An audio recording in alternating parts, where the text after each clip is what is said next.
So first off, I wanted to thank you so much for coming out today and walking through the rain to get into the building. Wonderful weather this morning, or this evening. I know. Tonight. It's very sunny. Yep. Well, so thank you again. Would you like to tell a little bit of an introduction about yourself? Rowyn, I don't need no introduction. Everybody knows who Wes Sims is. Yeah. I was going to say the A-hole show, but those days they're not completely gone, but they're in the past. They're in the past. You're the man, the myth, the legend. Oh, I don't know about all that, but I've had a hell of a journey. I've heard some things about it. There's stories. And I think I can't tell too many because they're going to go in Mark Coleman's book. So I got to just sit back and ride the wave. Oh, yeah. Forgot he was writing a book. Yeah. Well, that'll be interesting to read. It will be. All right. So, where are you from? Right here. I mean, my mother.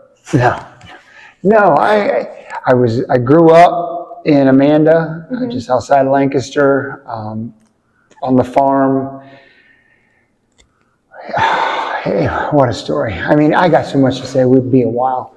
I mean, we can fast forward this a little bit and go right into the real thing that brings joy to me and brings joy to everybody here. All right, then. And that is this, the Police Athletic League. I was going to tell a story in more depth at the show on Sunday, but I'm not going to joke.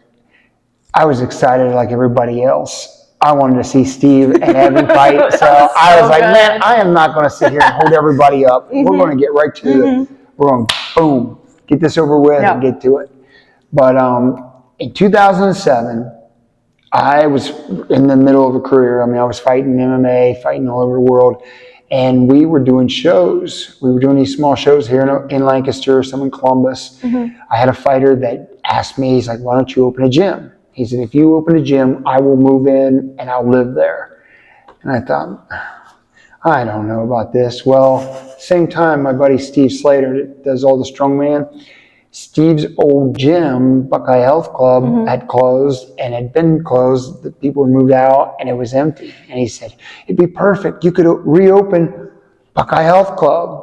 And I'm thinking, well, the Buckeye Hammer House. All right. So we go in there and there's so many stories to that, just getting that place prepped and ready.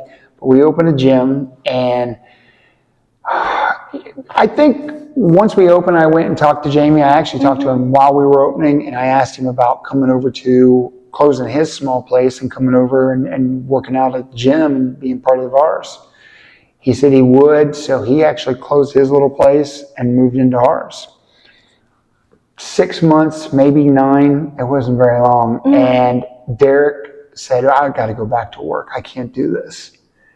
I'm like, oh my God. So it leaves just me and Jamie. And when you first get started, you got to put money out there. You got to advertise. You got to to make money, you got to spend money. Yeah. So we did what we could, got the word out, but some nights we'd have 3 or 4 people. Some nights it'd just be me and him sitting there. And I'm like, well, it doesn't pay the bills. MMA didn't pay the bills. I mean, we struggled for 2 years. And he'll tell you, it was bad. But I had a friend in Chicago that said, why don't you kind of change things up and make it programs for the kids, make it boxing, make it wrestling, make it jiu-jitsu, make it everything you do in MMA, but youth programs. So in 2009, Harry Hiles, who helped start, actually he's the one that started the P.A.L. Because he talked to Chief Bailey. Chief Bailey called and said, yes, he'd give support. So Harry and Chief Bailey and myself and Jamie, we created the Police Athletic League. Well, it wasn't smooth sailing. I mean, it was just as bad. It was rough because it's a nonprofit, but a lot of these nonprofits struggle to get by. Yeah. We were looking for grants. We were doing yard sales. Patty, his wife, Patty, she was the grand marshal of our community sale, where she was collecting all the money. We recycled cans. I mean, we did anything and everything to make the payments and keep the doors open. Well, in 2013, the opportunity came where we can move into the YMCA, the Recplex. Yes. And I told Jamie, I said, if you just hold out and stay here with me. I mean, Patty was working. Patty was working to give Jamie the opportunity to run this. I said, you stay with me. I promise you, I will find a way. This will be your full-time job. So I literally walked away from the gym. I wasn't in very much, but I was doing what we needed to do to fund this thing. Yeah. And fast forward, come 2022 was when, I mean, things were really going well. Things picked up. Things were doing very well. 2022, the Parks and Rec come to me and said, would you guys want to move out of the Y? It would give you a bigger space. So we came over here and took a look, and I looked at that room and I saw the partition in the middle, and I thought, you know, if we could take that out, we'd have 2 rooms. We'd have twice as much as what we had over there.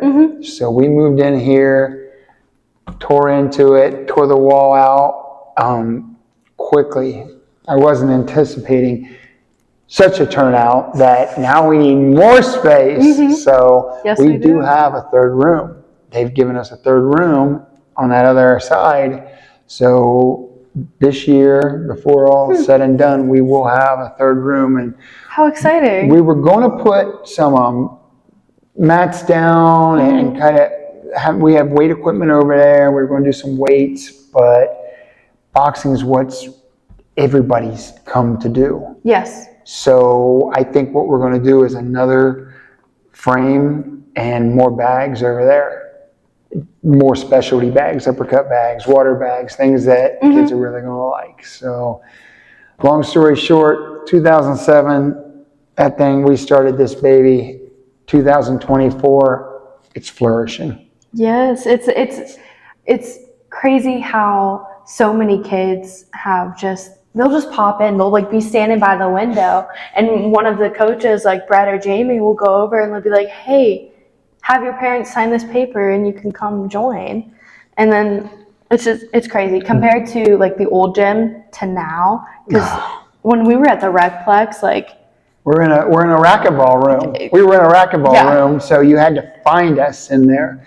Here we got an entire street and windows, and there's there's a big advertising on the windows where people can see when they're driving by, and it's pulled in a completely different side of town as well. So we've gotten more kids and everything. Well, they can walk. Exactly. So they literally just walk across the street, and they come from all over. It's fantastic.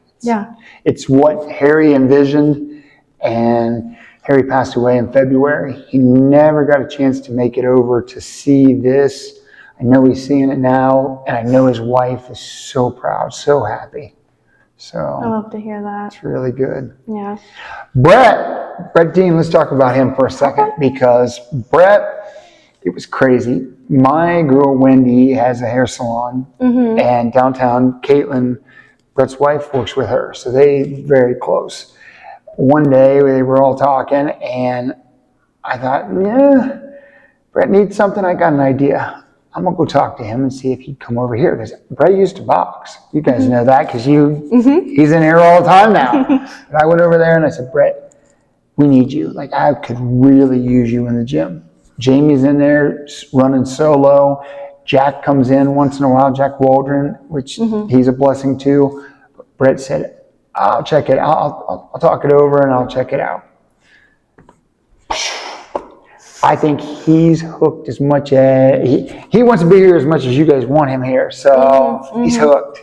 Yeah, we have a great group of people running this place and keeping it afloat, counting you. You guys have done so much for this community, and I cannot thank you enough for that. Like, seriously. Like, just the impact that some of these kids have had because of this gym. Oh, you look over here on the walls. I mean, I try. Sam Jones down in Gloucester has the oldest gym in Ohio. Yes. I think in the country, really. But it's all memories. All the walls are covered with memories, and that is what it's all about. So that's what we try to put up: the Hall of Fame plaques, the newspaper articles, the pictures, the stories. We've got it's quite a museum in here. Yes, I always love like reading the newspaper clippings and like looking at the old pictures. It's super cool. It's like a whole shrine of memorabilia and past events and everything. Yeah. And it's crazy that we're able to expand into another room. We've been here for 2 years, right? Yeah. Yep. 2 years. 2022. We came in December and started on it. And so, yeah. That's crazy. So exciting, so exciting. Yeah. So, now let's get into you. What got you into boxing and wrestling and MMA and all of that? I went to school I went to school to play basketball. I went on to college. I really didn't want to go to college because in my mind, ever since I was little, I always wanted to be a pro wrestler. I wanted to be Hulk Hogan. He was awesome. What you gonna do, brother? So growing up, falling asleep, watching Saturday Night Main Event, and I just wanted to be a pro wrestler. So I got by through school, but I didn't put myself. My grades were okay. I didn't put myself. You didn't want to be there. I didn't want to be there. So basketball, I went and played, but I always wanted to wrestle. So I would run upstairs before practice, and I'd be trying pro wrestling moves on amateur wrestling because I didn't know there was any difference. I thought amateur wrestling was what got you ready for pro wrestling. So I thought the leg drop and the clothesline and different moves was amateur wrestling. Well, they'd throw me, get out of here, Sims. So I'd run downstairs, and a friend's dad thought it would have been so funny to my senior year. Hey, you want to wrestle? Yeah, I want to wrestle. We'll take you to a tournament. Well, they drove me up to this wrestling tournament, and I'm asking all the way up because I hadn't wrestled. I didn't know what I was doing. I'm thinking, can I do this? What about a full Nelson? And what about a pile driver? What if they shoot in on my legs and I grab them and I pile drive them? He's like, oh no, you can't do that, Wes. Oh no, you can't do that either. So when I got up there and I got into this and not knowing what I was going to be doing, the mats all around would stop and turn around and watch my match because it was a circus in an amateur wrestling show. So me and him are really good friends ever since. So we still stay in touch, but I went to college to play ball, didn't want to be there, worked out 2 days, everything all the way up to our very first game, and I quit school. I come home because I thought, if I'm going to do this, I'm going to do this now. So I come home, told my parents I quit college. They were not happy. It wasn't a good idea. But I thought, I'll call my doctor and see what I should do. Talking to my doc, because he was very well connected, he was Mark Coleman's doctor. So he put me in touch with Mark. Well, Mark blew me off because he knew I was just a basketball player, asked me what experience I had, boxing or wrestling or MMA. I don't have any. I told him take it back. I told him I had a little bit of everything, which I watched it all on TV. It couldn't be that hard. Couldn't be that hard. So it was probably 2-3 months, maybe even longer than that. But he blew me off forever. I'd call him, blow me off. He was getting ready to fight Ricardo Marias, who was 6'8", and I'm 6'9". So he goes, how far are you? Get over here to my house. We're going to go train. I said, okay, it's going to take about 45 minutes. I'm down in Amanda. He said, oh my God, kid. So I drove up to his house. When I knocked on the door and he opened the door, he looked at me, he looked me up and down. He looked like a caveman because he was enormous, just covered in hair. Let's come on in. So I come in and he was yelling, and it was all kinds of chaos in the house. I'm like, oh my goodness. Oh my God. Went over to Ohio State, and I just remember right at the beginning, he blast double, picked me up, slammed me, just doing stuff to me, whatever he wanted, put me in a head and arm like he did Dan Severn. He's torquing on my neck, and I'm like, He's like, you going to tap out, kid? I go, no. What are you going to do? I don't know, because I'm stuck. Well, he realized, I had a lot of leverage. I was really, really strong, but wear me out, and then he'd just beat my ass. Well, next day, I call him up and he says, man, didn't I teach you a lesson? Aren't you going to go back to school? I said, no, I enjoyed that. Why do you enjoy it? I don't enjoy it. I go, then why do you do it? He goes, I do it to get paid. Okay, well, it doesn't sound like a fun job if you don't enjoy your job. So I ended up moving up to Columbus. He went, fought Marias, beat Marias, went on to the Grand Prix, won the Pride Grand Prix, went out to Pat Miletich, trained out there, won the Grand Prix, came back. I moved to Columbus and I would trail him around. Everywhere he went, I was with him, carrying his bag, selling shirts, just making ends meet. So I trained for about a year. His plan was 2 years, the 2-year plan. You're going to at least train for 2 year before you ever get a fight. Well, I was living with Brandon Lee Hinkle and Scott Shipman, and I got the opportunity. The promoter of this show was always doing kind of shady stuff, and he's like, would you want to fight Dan Severn? And I'm like, straight to the big leagues. Yeah, I'm in. I'll beat his ass. I'm 21. He's 42. He's done. Well, that was my very first fight. I went to a decision the very first time. No 1 year of experience, but Dan beat me up, broke my nose, made me tough because I then went on to win my next 9, and UFC called because I beat Conan Silveira for the hook and shoot belt. So that got me, pretty much opened the door for Frank Mir, and then the rest is history. That is such a cool story. Like, I didn't know Nobody any of that. else in the Hammer House has ever, they've all come from wrestling pedigrees. Nobody else has come like I did. And really nobody from here has from Lancaster has ever went any farther. I mean, when I look back and I think, oh my God, I made it to the biggest show on the planet, UFC, with really nothing but just heart and a pair of those. Because, I mean, I go in every night and just get throttled and beat up by Mark and by Kevin. So it was crazy. But you stayed dedicated and you loved it. Yeah. And you wanted to do it. Well, yeah, if you want something bad enough and you're determined, you can make dreams reality. That's true. That's very true. It is. I've done it. I love the story that you were in college and you're like, oh, I want to wrestle though. I've always wanted to wrestle. And you just went for it and it got you so far. Well, and I had no backup plan. And you know, I watched a show here, and actually, it's only been a year ago, and it hit every nerve all the way up and was so right on. If you've never watched the Arnold documentary on Netflix, you really should. Arnold Schwarzenegger's, his story, he tells everybody, he never had a plan B. Anybody with a plan B isn't putting 100% into plan A. He always went plan A. There was no plan B. And he's right. I mean, if I had a plan B, a backup plan in case I didn't make it at plan A, then I never put 100% into plan A. You think about it. No, that makes sense.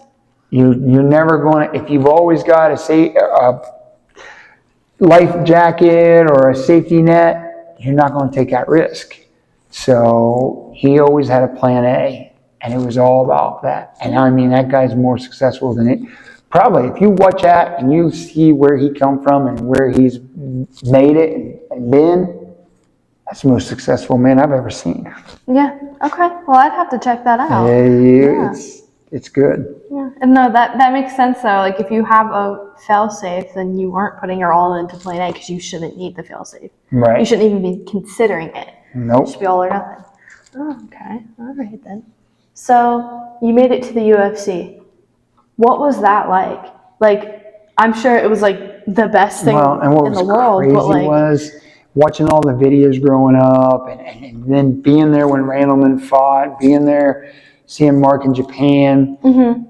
But like when you know you're up and you're standing in the back, UFC 43 was the very last one when they had pyro, had fire blowing out, and you're walking out the ramp.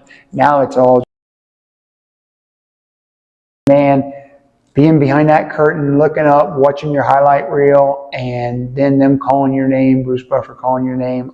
Wow. I threw that curtain back and 15, 16,000 people in Vegas. I mean, they were all cheering for you. I mean, my opponent was from Vegas, so they were cheering for him too. And after the fight, they were booing me and they were cheering for him. But that entrance and all that attention, it was there's nothing that compares to that. Really? Haven't found it yet. I love that. That sounds amazing, honestly. I love that. So you've had 42 UFC fights, if my numbers are right? No, not MMA fights in total. MMA fights in total, But okay. in UFC, I fought 3 times. Okay. And 2 of 3 were very controversial. I mean, I got disqualified once. Okay. I got bit once, which I think the only other bite in the UFC, they disqualified the guy, fired him, and the guy that got bit won the match. I got bit, I got dropped, and I got fired. So I didn't get, it was rough. But then I came back. They brought me back for The Ultimate Fighter season 10. I was on The Ultimate Fighter, and I wish I got hurt when we were in there working out, when they were making teams, and it was, we got a replacement. So if you're not 100%, you're out. But I thought, man, if I leave, I'll never get another opportunity. I'm staying. I'll just raise as much hell as I can. So I stayed, and then they came back and did the Where Are You Now? And they featured me in that. That was one of the very first ones. So super cool. That is cool. That's awesome. Yeah. Okay, so you had 3 UFC fights. 3 UFC fights and then The Ultimate Fighter. So yes. I fought in The Ultimate Fighter, and then the rest were just pro. It was just all, and other organizations. I fought in Rumble in the Rocks. I fought in Strike Force, WEC, all the big organizations. Everything that was big at the time. I had a Pride contract. I was fighting in Vegas. Vegas just kept trying to destroy that card because UFC was in Vegas, so they didn't want Pride to succeed in Vegas, so they were trying to destroy that card. That makes sense. Well, they ended up putting me on the next card, which was the very last Pride fight, and I was fighting Edson Drago, but they ended up changing the opponent. They paid me, but they had him fight Nakamura because it was his last one. They knew it was the last Pride show, so I was like, I never got a chance to fight in Pride, but I got paid twice, so it was good. At least you got paid. At the time, that's the perfect scenario. Whenever you can be on the card and you get paid and you don't fight, you're like, oh my God, I saved a lot of punches to the face. I saved the doctor's visit. Yeah. So besides the UFC, which organization was your favorite to fight in? Or do you not have a favorite? No, You're just happy for all the they were all fantastic opportunities. I mean, I fought in X1, which was over in Hawaii. I loved it over there. They were awesome. I mean, AFC Hook and Shoot was down in Fort Lauderdale, and them guys, Dan Lambert, Wade Rome, Wade Ship. They were awesome. So it was a good time. That's awesome. Yeah. Who was your favorite opponent that you've ever had that you can think of? I don't know if you have a favorite opponent. They're all opponents, so you have to have a rivalry. Your favorite rivalry? Your favorite rivalry. My favorite rivalry has to be Frank Mir. Yeah. Because it was my first UFC fight. Made a mistake, but it is what it is. I made history. We fought a second time, and he got me. But he didn't get me at 100%. He got me. We were supposed to fight at UFC 45, and I was down. It was Halloween, and training a kickboxer threw a head kick, and I blocked it. When he did, he snapped my arm in half. So I had to call. Was in the hospital. I had to call Dana. Told him, and at the time you could call directly right to Dana. Hey, I'm out. My arm's broke. Well, Joe Silva called the matchmaker and said, if you want a rematch, it has to be the next card then, UFC 46. I'm like, that's not very far. That's 2 months off. My arm was broken in half. So I literally trained in a cast and all I did was cardio. Well, I weighed in. I usually fight about 250, 255. I weighed in at 235. I had no fat on me, but I had no gas. By the time that first round was over, I was like, oh my gosh. Just, Yeah. woo, woo, woo.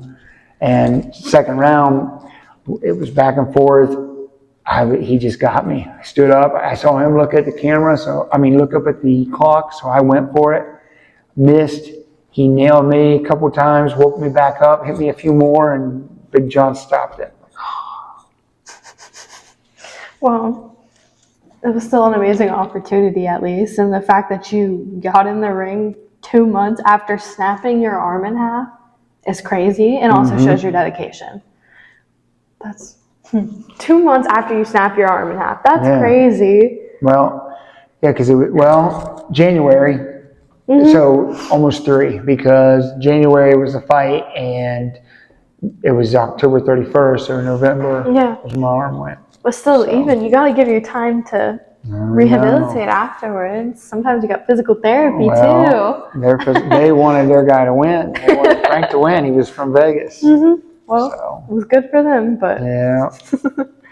So, do you have a specific person that has inspired you throughout the entire thing? Like, I know you mentioned like Mark before, but is there just anyone Mark has always been been a mentor, but I am his mentor. And what's crazy is he'd always give Kevin Randleman and I advice.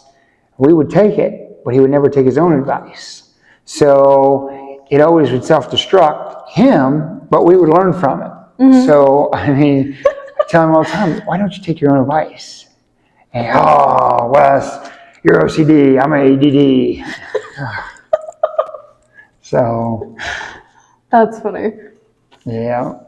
Do you have... it's individual, I don't know. I always just try to do what's right. And, thank God for blessing me. And there's a lot of different people that on the way have helped, and people that I look at as mentors or peers. Chief Bailey, Harry Hiles. If they didn't help, we would have never had this. Adam Pilar, Chief Pilar, when the chief, he was so instrumental in taking this to a new level. Nick Snyder, the chief now, has been, he was just there this past Sunday in the corner of Evan. Evan and Steve, they're the way they are, and the blessings they've brought to the gym. There's a lot of people, too many for me to name. Well, you know what, but that's a good thing though, because you got a lot of people. Yeah, well, the people you surround yourself with.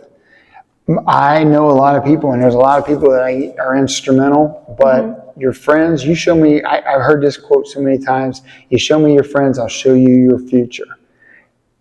I have a small circle. It's real small. But those people that I'm loyal to, I'm loyal to death. So Jamie's one. He's been there. He knows loyalty. He's been there from day one. When it comes to this, my circle's small. And I suggest to everybody, you can be friendly. You can have a lot of people, a lot of peers, a lot of mentors. But when it comes to a circle, keep it small. Because not everybody wants to see you succeed. Not everybody wants to see good for you. Some of the ones that you think that are helping you up are actually kicking the foundation out. So they want to see you fail, and they want to swoop right in. Well, and a lot of times they just don't want you to be better than them. They don't want to see somebody go or reach their potential when they couldn't themselves. So jealousy. Do you have any advice for someone, like a kid in the gym or something, besides like keep your circle small and stick with plan A? Do you have anything else that you would like to add? I just work hard. Work hard, grind and work hard, because it will pay off. Dreams are just that, unless you make it a reality. And if you work hard, it'll all pay off.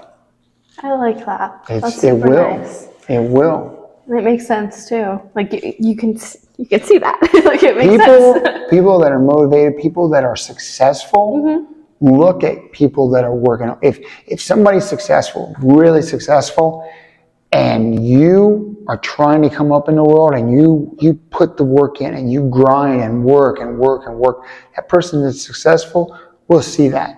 They see who's working hard, who's wanting to try to work their way up the ladder, and success builds success. So That makes sense. And it's very helpful. So thank you for work hard. giving that advice. Tell them to work hard. Be in here and work hard. It doesn't go unnoticed. That's true. That is very true. You can see with the list up there. Is there anything else you would like to add? Any personal stories? Any fun memories?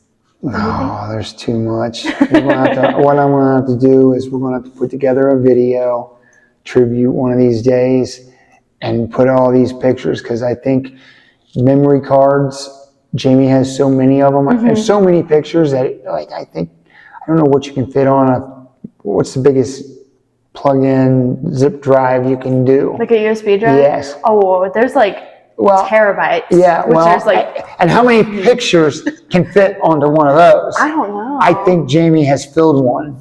That's how many pictures. I mean, you know what? That wouldn't surprise me. He's a picture-taking machine. Yes, he is. He's always in here taking pictures. Yeah. Okay, then.